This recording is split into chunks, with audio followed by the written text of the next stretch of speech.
Part 1. John Helston, a student from London University, wants to know some information about a 21st conference. You'll hear a conversation between John and university staff. Now you have some time to look at questions 1 to 5.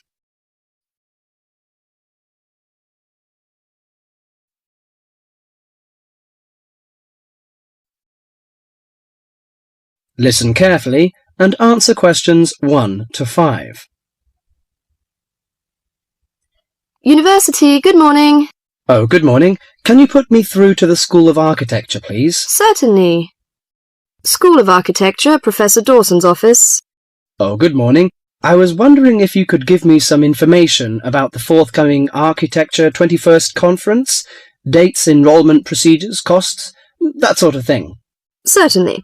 When exactly is the conference? Well, the conference runs for 3 days, from the 18th to the 20th of October. 18th to 20th of October? Oh, good. I'll still be here then. And where exactly is it being held? Is it at the university, as in previous years? No, it's actually being held at the Pacific Hotel. We've rather outgrown the university conference facilities, so we've opted for this new venue. Right, Paradise Hotel. No, Pacific Hotel. Oh, right. And presumably we can get accommodation at the hotel? Yes, but you'll need to contact them direct to arrange that. I'll give you the number for hotel reservations. Have you got a pen ready? Yeah, go ahead. It's area code 07 and then 933 2233. Okay, and what's the registration fee? Individual fees are $300 for the 3 days or $120 a day if you only wanted to attend for 1 day. Are there any student concessions? Oh, sure. There's a 50% concession for students, and that's $150 for the 3 days or $60 a day. And am I too late to offer to give a talk? Oh, I'm pretty sure you've missed the deadline for that. Oh, really? But I've only just arrived here in Australia. Is there any way I could have a paper accepted? Well, you'd need to talk to Professor Dawson. He's the person organising the conference this year. I can put you through if you like. Oh, yes, please. That'd be great. Oh, and can I just check the spelling of his name? Is that D-A-W-S-O-N? Yes, that's correct.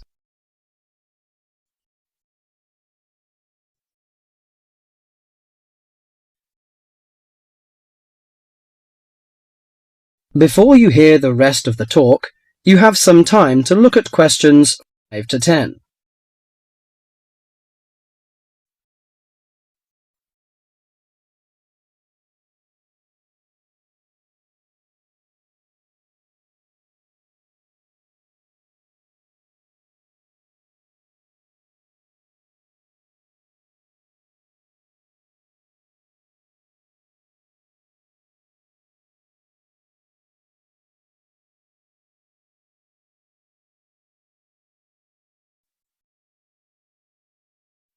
Now listen carefully and answer questions 6 to 10. Professor Dawson speaking. Oh, hello. My name is John Helston. I'm an architecture student at London University. I'm here in Australia for 3 months, looking at energy-saving house designs. Right. I'm interested in giving a talk on my research at the conference, but I believe I may have missed the deadline. Well, strictly speaking, you have. The closing date was last Friday. Oh, no! But we may be able to include your paper if it fits into our program, but you'll have to be quick. Okay, what do I need to do? Send me an outline of your talk, and make sure you'd include an interesting title for the talk, something to attract the delegates' attention. Okay, interesting title, right? The outline should be no more than 300 words, though. Right. I should be able to keep it down to 300 words, but would 400 be okay? No, not really, because we have to print it in the proceedings, and we just don't have the space. Sure, I understand. And also, can you send me a short CV, the usual stuff, name, age, and qualifications, that sort of thing? Right, include a brief CV. Actually, you can email it to me. That'd be quicker. Sure. What's your email address? Well, the best thing would be to send it to the conference administrative officer. The address is admin in lowercase, you know, in small letters. Right. So that's admin@uniconf.edu.au. Right. I'll do that straight away. Thank you very much. You've been very helpful. Okay, well, we hope to see you in October then. That is the end of part 1. You now have half a minute to check your answers.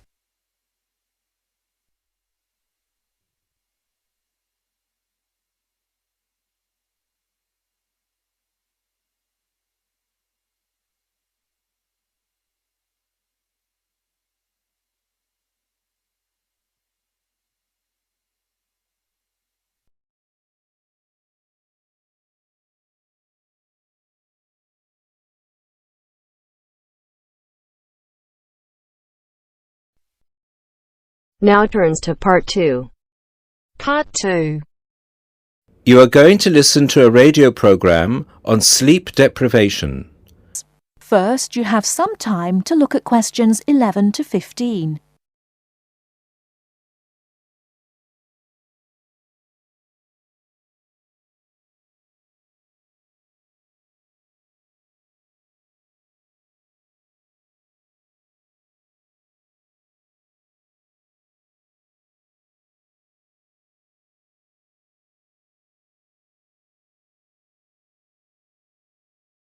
Now, listen carefully and answer questions 11 to 15.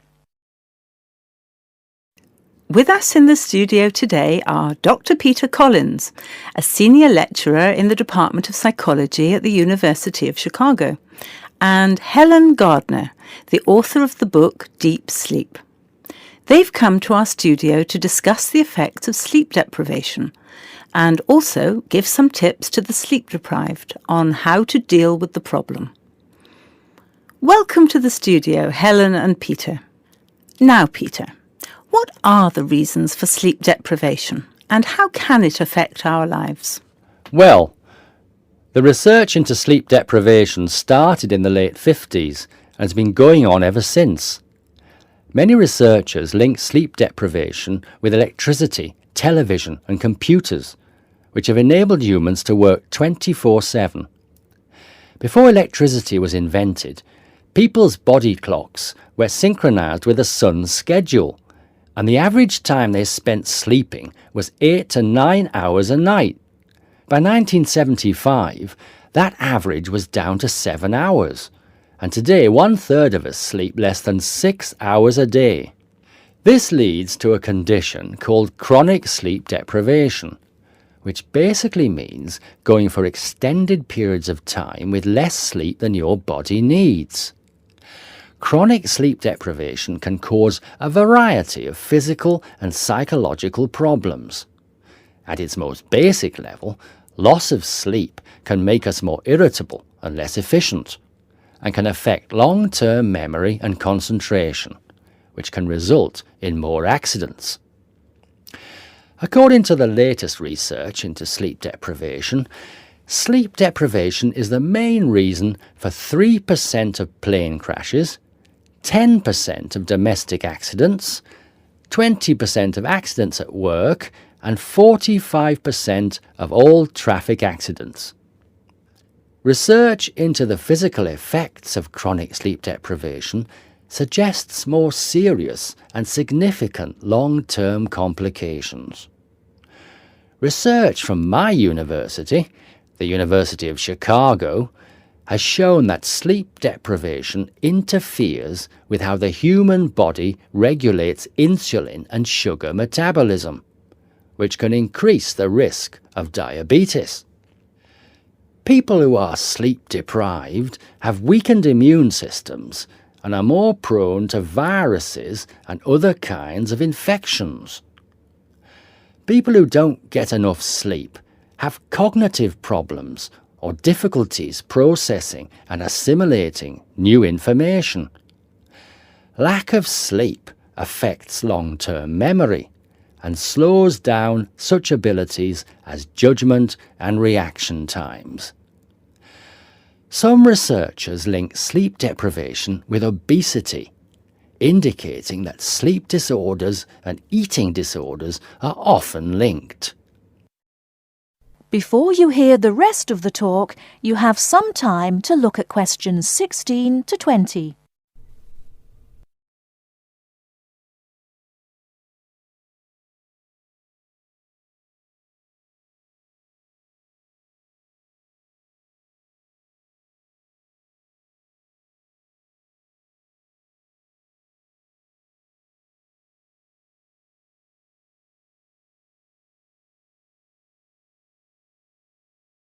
Now listen and answer questions 16 to 20. Helen, you've done a fair amount of research for your recent book on helping people deal with sleeping problems. Could you give our listeners some tips on managing their sleep? Well, if you spend several hours a night tossing and turning in bed, trying to fall asleep, you first have to find out how much sleep you need. To do so, you'll need to try and sleep 6 to 9 hours a night. Set aside 3 days for the experiment. It's best to do it on a long weekend or a holiday to ensure it doesn't get interrupted. During the experiment, you should go to bed at the same time every night and give yourself 6, 7, 8 or 9 hours of sleep. Then monitor the way you feel throughout the day to find out how many hours of sleep you need in order to feel your best. Once you find out how much sleep you need, you can work on improving the quality of your sleep. The main secret here is to allow yourself 1 or 2 hours to relax before going to bed. You may want to try and have a warm shower or bath before going to bed. Doing some quiet activities such as reading or filing can help some people relax. A warm drink in bed helps to induce sleepiness. Some people take up yoga or meditation to help them relax at night. Different techniques will work for different people, so it's best to experiment and find the one that suits you best. You should definitely avoid using technology before going to bed. Activities such as playing video games, watching TV, and others which require you to use your attention can stop you from falling asleep. Avoid eating before going to bed. A late dinner can disrupt your sleep. Not only is going to bed with a heavy stomach bad for digestion and can make you overweight, but it can also keep you awake for hours. Caffeine-rich drinks can increase your heart rate, which can stop you from falling asleep. Energy drinks also have the same effect on your body. You should avoid drinking these at night. The same goes for vigorous physical exercise such as weightlifting or working out on a treadmill. In many cases, you can reset your body clock and make it tick for you by changing your lifestyle. If your sleep deprivation is severe, it's always best to seek professional advice and get an appointment with your doctor, who might prescribe you sleeping pills. Thank you, Helen. We'll be back after the break and we'll be answering questions we've received from our listeners.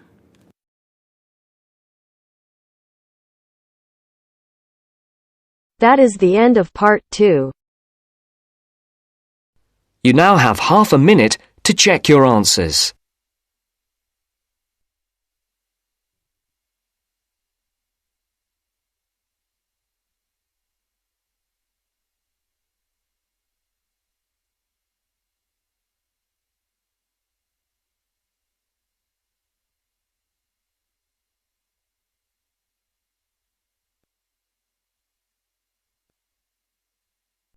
Now turns to part 3. Part 3. John has applied to train as a teacher and is being interviewed. In this stage of the interview, The interviewer will discuss John's previous studies and work experiences. First, you have some time to look at questions 21 to 25.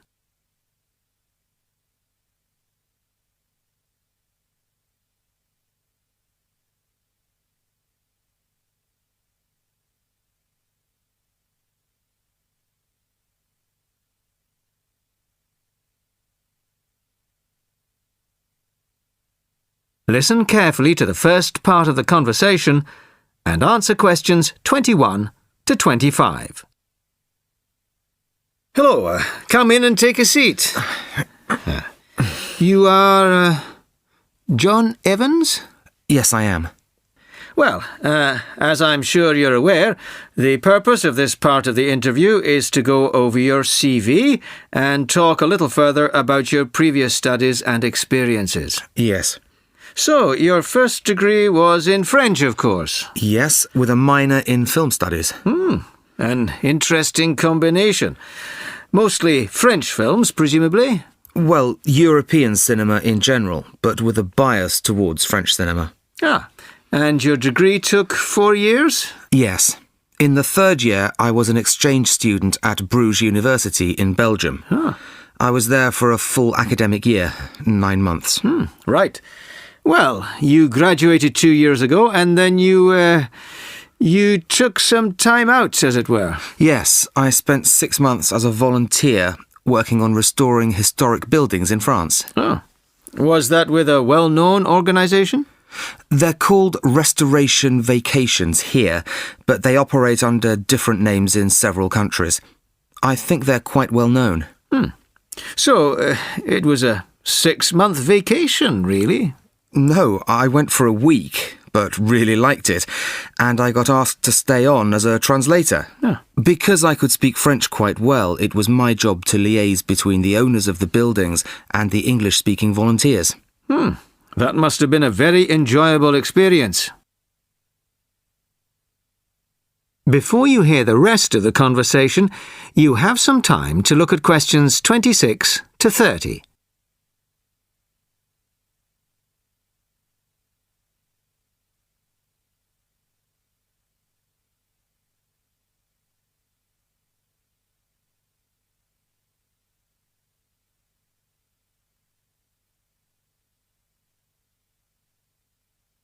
Now listen and answer questions 26 to 30.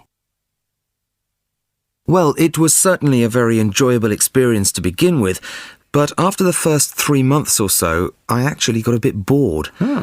I was talking about the same things every day. Bricks, cement, window frames, that kind of thing. It wasn't really stretching my French. Also, I wasn't getting paid, just free accommodation and food, plus some pocket money. I see. So then you started working for a bank in Paris. BCFC, I think. Yes. Were you doing entirely translating again? Well, translating was the major part of it, mostly from English into French this time. Official documents, letters, that kind of thing. Much more challenging. But I was also in charge of coordinating the translation work going on in the bank's offices in Switzerland, Belgium, and other parts of France. What did that involve? It was simple, really. I just had to keep track of what had been translated in each office. To save wasting time having the same document translated twice in different offices. So, you stayed there for a year and a half, and then you left. Why was that? Simple. To apply for this course. I see. Why give up a secure job in Paris to train as a teacher here? I've always imagined that I'd be a teacher, really. I loved being in Paris, but I wouldn't want to spend the rest of my life working for a bank. Do you think your experiences in France will help you as a teacher of French? It certainly helped my French, and my experiences certainly gave me a much better understanding of French culture. Although that may not be of enormous use when it comes to standing up in front of a class of British 13-year-olds. Perhaps not. Thank you very much. The next stage of the interview will be conducted by my colleague in room 207. That is the end of part 3. You now have half a minute to check your answers.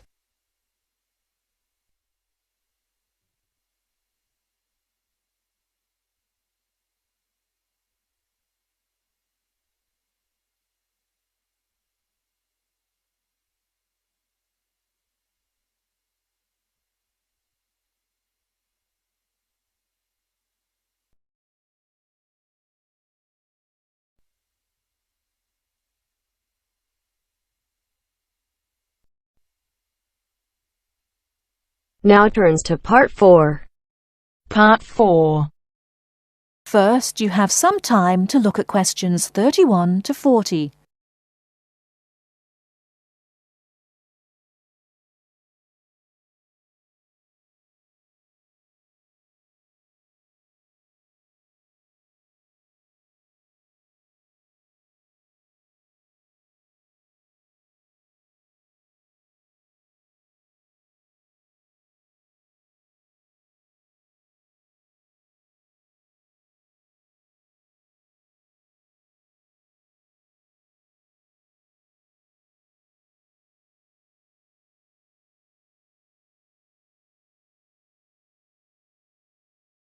Now listen carefully and answer questions 31 to 40.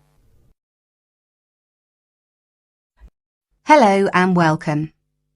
My name's Carolyn Tan. Just as there are a great number of different courses and places to study here, the teaching methods used and the skills you need will vary, depending on the subject you study and the college or university you attend. All courses vary, but most include some of the teaching methods I'm going to talk about today. Generally speaking, in some subjects, you will have timetabled classes for most of the week. In others, you may only have a few hours timetabled and will be expected to work independently for a substantial amount of time. Working independently is crucial at university. I'm going to go over the 3 main types of teaching method you will have here. These are lectures, seminars, and tutorials. There are other methods that you will come across, like workshops, group work, and practical work, but I'll describe the 3 main types for now. I'll briefly describe what they are and try to give you some helpful advice in dealing with them. Let's start by looking at lectures. These are large classes, usually lasting around 1 hour, where a lecturer or tutor talks about a subject and the students take notes. On some courses there can be over 100 students in a lecture. Unfortunately, there is usually little or no opportunity to ask questions during the lecture. Lectures are usually intended to do 3 things. Firstly, to guide you through the course by explaining the main points of a topic. Secondly, to introduce new topics for further study or debate, and thirdly, to give you the most up-to-date information that may not be included in textbooks. So as you can see, it's essential to go to lectures. Of course, you need to take notes in lectures. Remember, you don't need to write down everything the lecturer says. Try to concentrate on the main points and important details. Most lecturers use stories, examples, and even jokes to illustrate a point. And you shouldn't write these down.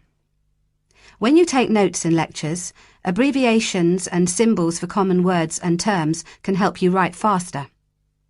If there is something you don't understand, make a note to ask after the lecture or in a tutorial. Most students try to write up their notes after a lecture. It's a good idea to try to be organised. Keep your notes from your lectures in order in a file, but don't just file the notes away until your exams. Read through them regularly, as this will help you with your revision. It's really important to go over your lectures. As an international student, the lecturer will recognise that you may need more help in lectures and that you may want to record the lecture on a digital recorder. If you do want to do this, ask the lecturer's permission first. They will usually agree. Finally, don't worry if you find it difficult to understand the lecturer at first. This will get easier as you get used to their style and as your English improves. OK, that's enough about lectures. Let's have a look at seminars now. Seminars are smaller classes where students and a tutor discuss a topic, and they often last about the same time, if not longer than lectures. You will know in advance what the topic is, and the tutor will usually ask some students to prepare a short presentation for discussion. Seminars are usually meant to encourage debate about an issue. This means different opinions will be expressed by the tutor and students. The aim is not for students to be told the correct answer, but to understand different arguments and make judgments about them. This process helps you learn to analyse topics critically. Some international students find that seminars can be a bit frightening, especially if they're not used to this kind of teaching. Don't worry. Many other students feel the same at first. Participating actively in seminars is an important part of the learning process, so try to contribute, even if it seems difficult at first.